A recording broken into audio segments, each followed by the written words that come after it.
मेरे प्रिय छात्रों, उमाकांत मैथ्स स्टडी में आपका स्वागत है। आप देख पा रहे हैं कक्षा 9वीं NCERT गणित प्रश्नावली 2.2 में प्रश्न क्रमांक आप पढ़ना है 2। निम्नलिखित बहुपदों में से प्रत्येक बहुपद के लिए P0, P1, P2 ज्ञात कीजिए। यदि बहुपद ये है, पहला बहुपद इसमें दिया गया बच्चों किस प्रकार का, पी वाई बराबर Y square minus Y plus 1, इसका मान हमें ज्ञात करना है। तो बच्चों इसका हमें मान निकालना है, तो प्रत्येक स्थिति में हमें P0 और 3 स्थितियों में हमें मान निकालना है। जैसे हम P0 रखेंगे तो जिस जगह y है वहाँ हम 0 रखेंगे, मतलब कोई भी y के स्थान में कुछ भी हो सकता है, x y z कुछ भी ABCD कोई भी अक्षर हो सकता। तो आप इधर 0 की मतलब जैसे कोई भी अक्षर होगा, कोई भी शब्द होगा, तो जो भी होगा यहाँ वहाँ आपको क्या रखना है, 0। तो स्क्वायर हो गया, वो 0 प्लस 1, यहाँ 0 माइनस 0 प्लस 1 बराबर 1। इस प्रकार से बच्चों जो P0 का मान निकला है वो अपना 1 निकला। अब जैसे हम इसमें देखें P1, तो यहाँ पर भी हो गया 1। अब हम यदि 1 का वर्ग करते हैं बच्चों तो 1 आता है।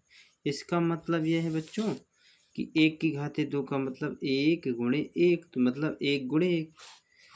तो यहाँ पर माइनस 1 प्लस 1, 1 और 1 कितना हुआ, 2। 2 में से 1 चले गए तो कितना हुआ, 1। ये भी एक का आंसर आया इतना। फिर हम यहाँ 2, तो यहाँ 2 की घाते 2, 2 प्लस 1, 2 दूनी 4, 2 जगह 2, 4 1 5।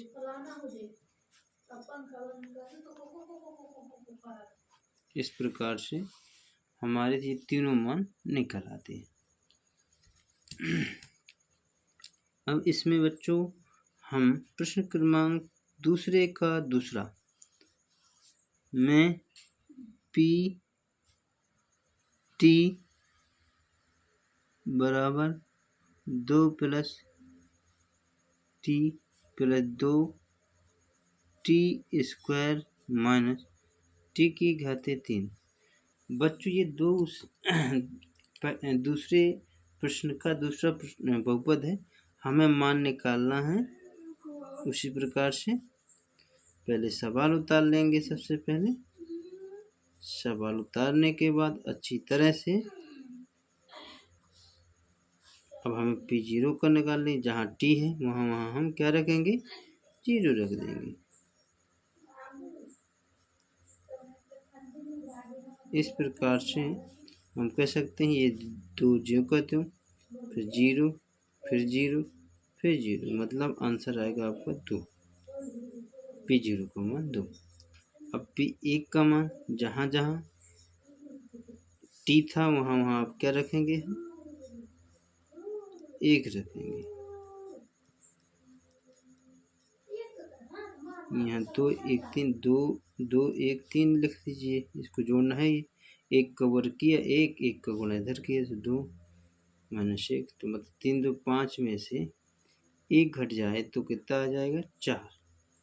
इस प्रकार से बच्चों ये P1 का मान निकल आता है, P2 का 2 ज्यों का त्यों। अब इधर हमने क्या रख दिया, 2। अब यहाँ T का मान 2, T का मान 3, तो यहाँ ये 2 ज्यों का त्यों, ये 2 दूनी 4। इसका हम वर्ग करेंगे तो 2 दूनी 4 आएगा और 4 दूनी 8 आ जाएगा। 8 यहाँ भी घन कर दें 2 का तो क्या आएगा, 8। 8 से 8 क्या हो गया, कट गया। इसका मान क्या आया, 4। तो बच्चों हम अलग अलग स्थिति में भी लिख दीजिए, लिख सकते हैं इकट्ठा। जैसे आपको इकट्ठा लिखना है P0 P1 तो ऐसा भी लिख सकते हैं। इस प्रकार से हमारे ये दूसरा प्रश्न भी हल हो जाता है। और इसके बाद प्रश्न क्रमांक ये तीसरा देखिएगा। तीसरा प्रश्न में अपना क्या है कि पी एक्स बराबर एक्स की घात 3।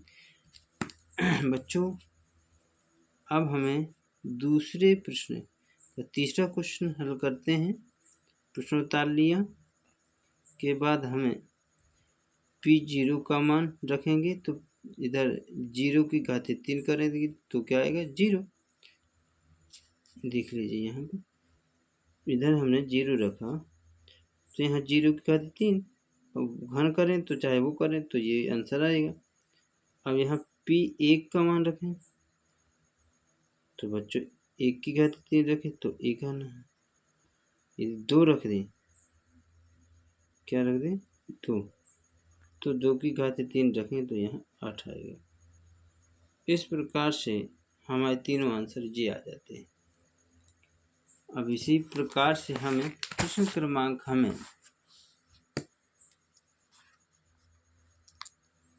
चौथा क्वेश्चन है पी एक्स बराबर एक्स माइनस 1। इस प्रकार से हल लिखते हैं, प्रश्न उतार लेते हैं।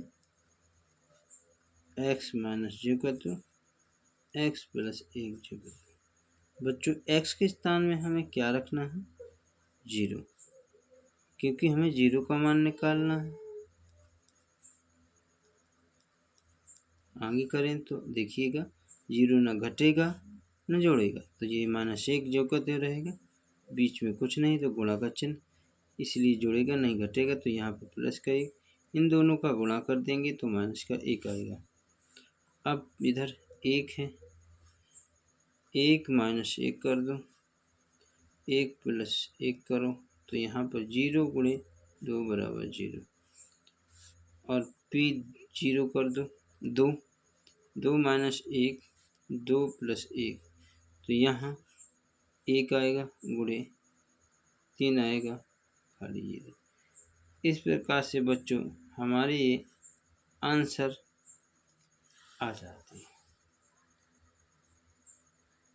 आई होप आपको, आशा करता हूँ ये सवाल समझ में आए होंगे। कोई दिक्कत है आप कमेंट बॉक्स में आप कमेंट करके पूछ सकते हैं। वीडियो में बने रहने के लिए धन्यवाद। यदि आपको समझ में आया है तो लाइक करें, सब्सक्राइब करें, शेयर करें। धन्यवाद।